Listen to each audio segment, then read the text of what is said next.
Hello all, myself Dr. Diksha Arora. Today I am going to teach you the topic of thyroid gland, which is the very important topic on anatomy.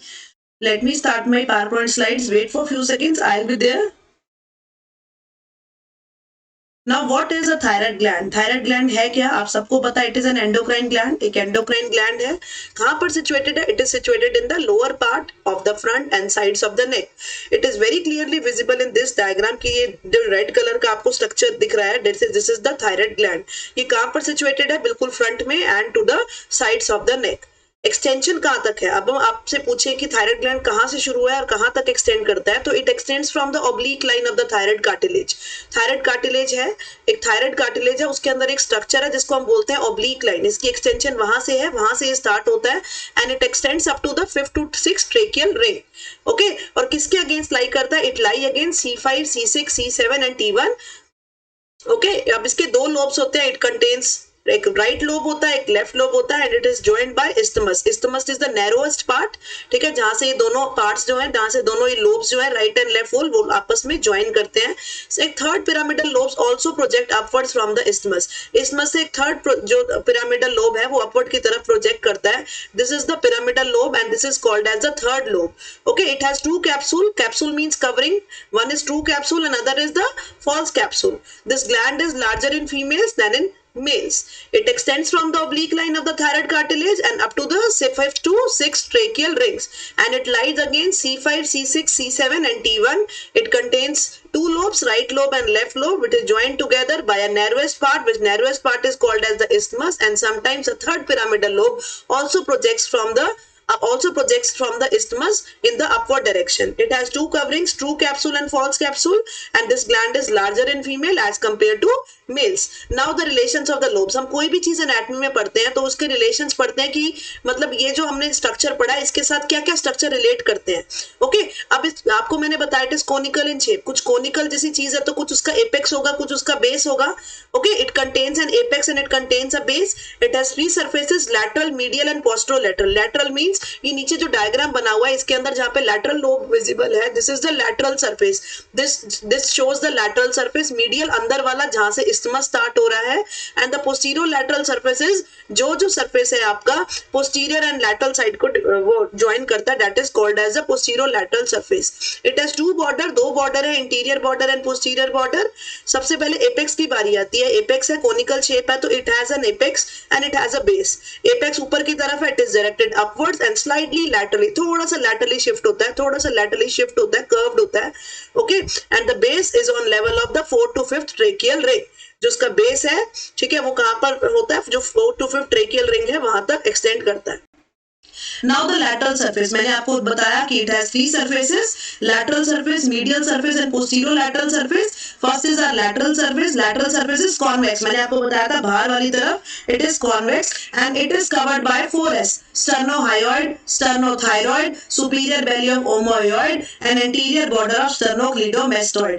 Okay, it is very clearly visible in this diagram. The sternohyoid muscle is clearly visible. Omohyoid muscle is clearly visible. Anterior border of sternocleidomastoid is very clearly visible and sternothyroid is very clearly visible. Lateral surface is convex shape का, and it is covered by 4S: sternohyoid, sternothyroid, superior belly of omohyoid and anterior border of the sternocleidomastoid muscle. All the four structures are very clearly visible in this diagram: sternohyoid, sternothyroid, superior belly of omohyoid and anterior belly of sternocleidomastoid muscle. Okay, medial surface कौन सा है? Medial surface जहां से isthmus start हुआ, this one is the medial surface. Medial surface, medial के बीच में क्या है? वहां से दो ट्यूब्स आती हैं, ठीक है. One is our food pipe and one is our vent pipe. तो टू ट्यूब्स रिलेट करेंगी मीडियल सरफेस से. One is trachea and one is oesophagus. Two muscles होंगी मीडियल सरफेस से रिलेटेड. कौन सी? Inferior constrictor and cricothyroid. And two nerves, external laryngeal and recurrent laryngeal nerves. Lateral surface convex था and it is related to the 4S. 4S से relate करता था. Medial medial surface है, 2 tubes है, 2 muscles है, 2 nerves है. 2 tubes is one is windpipe and one is food pipe. 2 muscles inferior constrictor and cricothyroid, and the 2 nerves external laryngeal and the recurrent laryngeal nerve. Now comes the posterolateral surface. Posterolateral surface जो है, जो posterior and lateral surface को जो join हो रहा है, that surface is called as the posterolateral surface. Carotid sheath, carotid sheath इससे relate करती है and it overlaps the common carotid artery. जो posterolateral surface है thyroid gland का, it overlaps the common carotid artery. Okay, surfaces यहाँ पर खत्म हो गए हैं. आपको मैंने lateral surface 4S, medial 2 tubes, 2 muscles अभी बताई थी, ट्रेकिया, इसोफेगस, 2 मसल्स है, इंफीरियर कंस्ट्रिक्टर एंड क्रिकोथायरॉइड आपकी मसल है, ठीक है. 2 नर्व्स है, external laryngeal and recurrent laryngeal. Now the posterior surface, it overlaps the common carotid artery and it is related to carotid sheath. Now comes the border. One is anterior border and one is posterior border.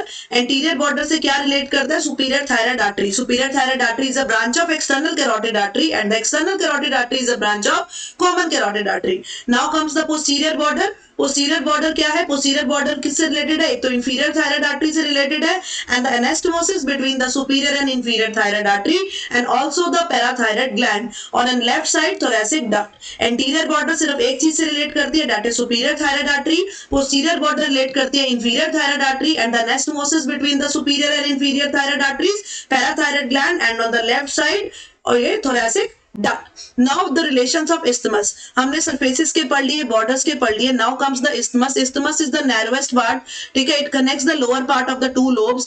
Anterior surface. अब इसके भी anterior surface अगर हम dissection करके देखेंगे, dissection करेंगे thyroid का, तो anterior surface जो आगे वाला surface है, it is covered by, जो कि visible होगा सबसे पहले open करते ही, anterior surface is covered by sternothyroid and sternohyoid.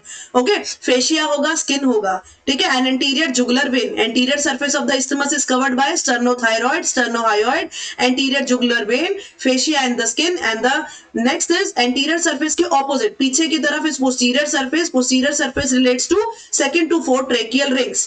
Okay, anterior surface of the isthmus is related with the sternothyroid and sternohyoid, fascia, skin, and the posterior surface बिल्कुल directly opposite to the anterior surface is the posterior surface of the isthmus that relates with the 2nd to 4th tracheal rings. इसका भी upper border है, upper border यानी जो isthmus है इस तरह से, उसका जो upper border anastomosis between the right and left superior thyroid artery and the lower border पे क्या होगा? inferior thyroid veins होंगी.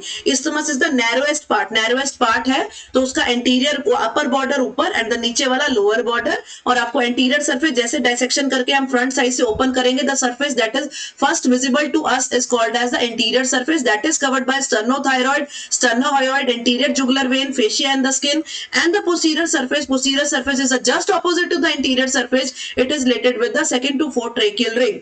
Upper border, it is related with the anastomosis between the right and left superior thyroid artery, and the lower border is with inferior thyroid veins. Okay, now comes the blood supply of the thyroid gland. अब ये thyroid gland हमने इतना पढ़ लिया, इसको कोई supply देता होगा, तो blood supply is by superior and inferior thyroid arteries.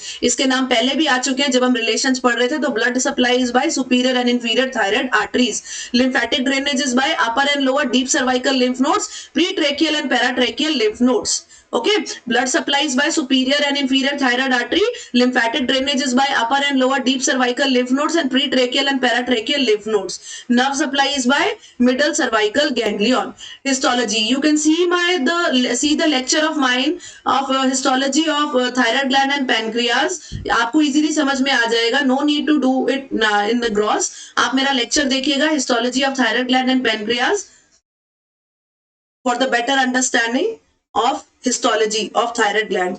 Okay, this is the diagram showing the blood supply of the thyroid gland. Thyroid gland मैंने आपको बताया 2 arteries करती हैं, एक तो superior thyroid artery and one is inferior thyroid artery. सबसे पहले arch of aorta, arch of aorta से एक ब्रांच निकली, that is common carotid artery. Common carotid artery bifurcates into 2, one is external carotid artery and one is internal carotid artery. External carotid artery की branch है कौन सी? Superior thyroid artery. देखो जो external carotid artery है ऊपर labelled, उससे एक branch निकल के आ रही है जिसका नाम है superior thyroid artery. This supplies the thyroid gland, ठीक है, which is a branch of superior thyroid artery, is a branch of external carotid artery, and the external carotid artery is a branch of common carotid artery. Okay, now next come the inferior thyroid artery.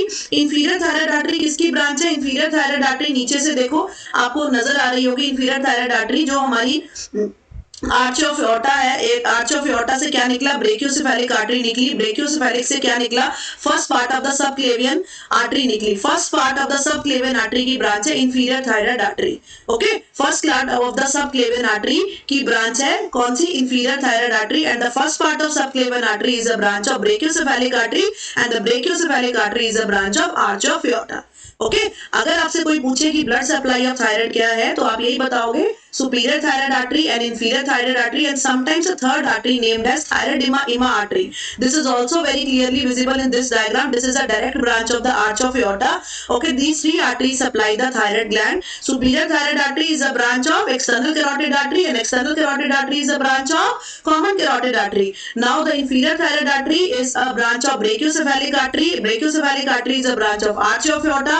Brachiocephalic artery से एक branch निकली, first part of the subclavian artery, and first part of subclavian artery से एक branch निकली inferior thyroid artery that supplies the thyroid gland. Okay, that's all for today. Bye bye. Thanks for watching.